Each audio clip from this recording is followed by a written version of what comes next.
Hey guys, Clay here, coming to you from my sauna in my backyard. And today I want to talk a little bit about saunas. So I love saunas, in particular, traditional saunas. So recently, maybe like 6 months ago, we decided that we wanted to buy a sauna because the benefits of saunas are completely not up for debate. As one doctor said, basically, the more you sauna, the longer you will live. That is a quote. There's also just tons and tons of athletic benefits and recovery benefits.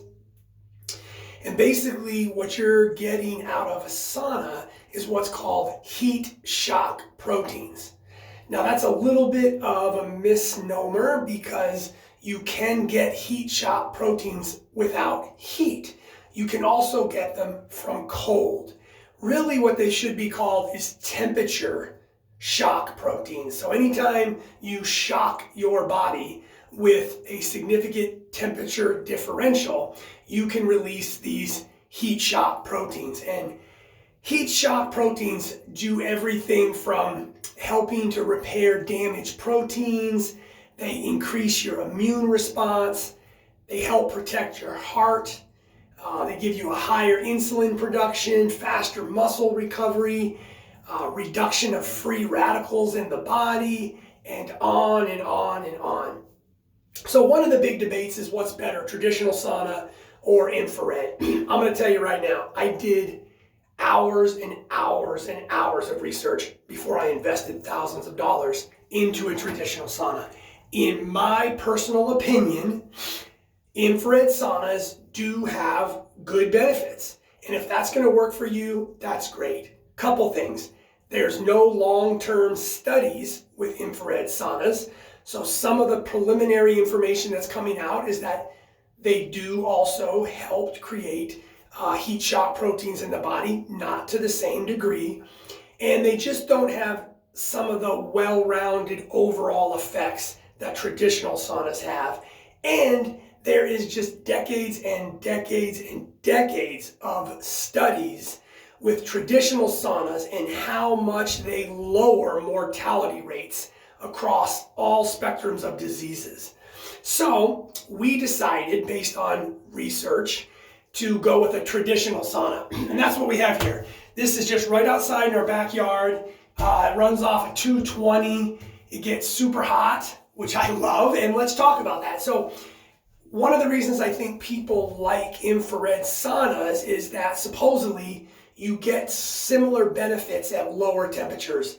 So maybe temperatures that don't get any more than 140 degrees. And of course, ideal sauna temperatures are debated, but based on my research, once again, I'm a huge fan and believer in 175 being the lowest temperature, 195 being what I consider the sweet spot, and then all the way up to 220. So I try to keep my sauna right at about 195, 200 at the most. You can see sometimes I have gotten it up over 200 and it actually burns the ceiling a little bit just right above the heating unit. So I don't recommend that. But I do like about 195. Something that's also important with saunas is that you do some sort of a contrast routine. So I don't just get in my sauna for say like 30 minutes. What I want to do is get in my sauna for about 15 minutes, and that allows my body enough time to start to overheat and release these heat shock proteins. Then I like to get out of the hot tub, go outside, cool off for a minimum of 5 minutes, sometimes 10 minutes, depending on the temperature, or if I dump cold water on my head, or if my creek is flowing and I can go jump in my creek. And you let that core body temperature kind of cool back down. If you go for a really cold shower or ice water kind of bath or shower at that time, you can also get reverse. You can get heat shock proteins from the fact that you've just immersed yourself in that cold water, and you can do that contrast back and forth. I typically don't do that. I normally just cool off naturally sitting outside for about 5 minutes and then come back in the sauna for another 10 to 15 minute session. Now, there's really no limit to that. Studies have shown that really the more times that you can get in the sauna, cool off, get in the sauna, cool off, really the better. The more, the better. One of the things in life where more really does seem to be better as long as you're doing it correctly. So more sessions, not necessarily more time in the sauna. Once you get the effect of the heat shock proteins, once you've shocked that body, prolonged exposure to that heat really isn't doing you much more benefit and could obviously do you harm. So one of the things that really dictates how much you can do the in and out of the sauna, in and out, is really just how much time you have in your day, how much time you want to dedicate to your health. So same thing, more is better. So it's not something you should just do once or twice a week. You should do it as many times a week as you can. There literally is no limit. The research is very clear. As long as it's done safely and you know what you're doing, saunas are amazing, especially for athletic recovery, especially as you get older. I'm going to mention again that the reduction in cause mortalities across the board are absolutely remarkable. I'm actually going to put a link in the description of this video to just one good article that actually asks the question, are saunas the new performance enhancing drug?